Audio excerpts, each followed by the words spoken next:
Of course, I knew the story. An abusive father who killed his wife and then himself, and a daughter who ran away. I heard all of it. The thing was, I needed a place to stay, and this place was very cheap. You see, I get that people don't want to live in an apartment where something like that happened. However, I never believed any of the paranormal crap. Plus, the location was very fine. So I moved in only 1 week after the incident happened. Owners asked if I wanted to keep some of the furniture and were horrified when I said yes. Okay, it was a tragedy, but I'll not throw out perfectly good wardrobe and coffee table just because they belong to dead people. I am broke, not stupid.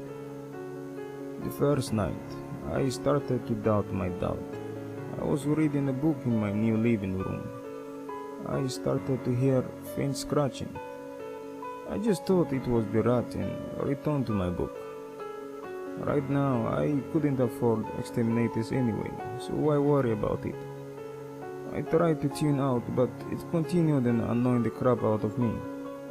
It was so faint, I barely heard it. But in silent apartment, it drove me up the wall.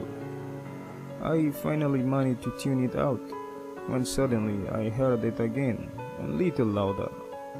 I could swear it came out of the wardrobe. I slowly approached and opened it, only to see my clothes. I shook my head, amazed that I'm scared of rat and plumbing. Over the next few days, it got worse. On the second night, I heard quiet sobs. Next night, I thought I heard muffled screams, more scratching every day. Everything was quiet and faint enough to make me crazy, not knowing if I actually hear it or I am imagining it. I started to seriously entertain the thought that somebody was here. Maybe a spirit that hasn't crossed over yet. I told my friend about it, and she suggested that I talk to the spirit. If the spirit meant well, it will move on. I was annoyed but not that crazy yet.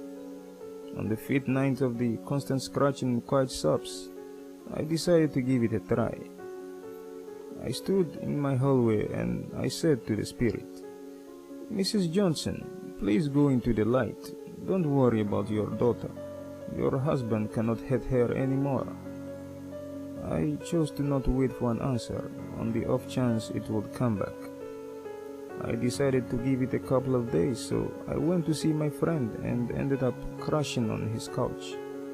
After that, I came home, kind of expecting to see some message in blood on the wall or something.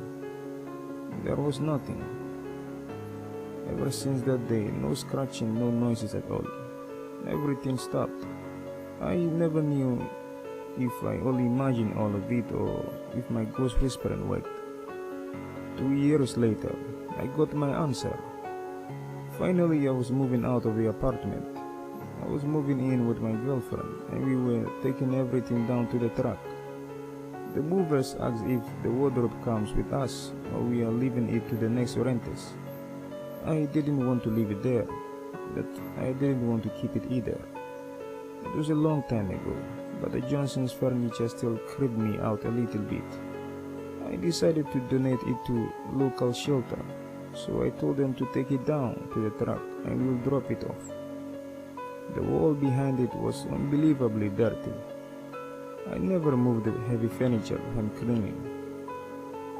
I like things clean, but I like having my back intact. Under the dust bunnies stuck to the wall, there was a weird rectangular cutout. I shrugged it off, but my girl said to try to take it out.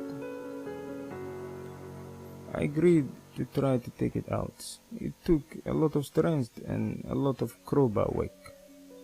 Finally, I got it down and noticed the wall was almost 1 foot thick. It looked like the extra layer was homemade, like extra insulation. When the dust settled, we were welcomed by a horrible sight. I understood immediately there was never anything paranormal happening. I was right to be skeptical, but I really wished I wasn't. What we saw inside the wall was a skeleton bound to the outer side of the wall. Above the head was a pipe that was slowly leaking drops of water on her head. that would explain how she managed to survive almost 2 weeks inside. She was gagged and only part of her fingers that could reach the inner wall were the tips. Her fingers were worn out from scratching.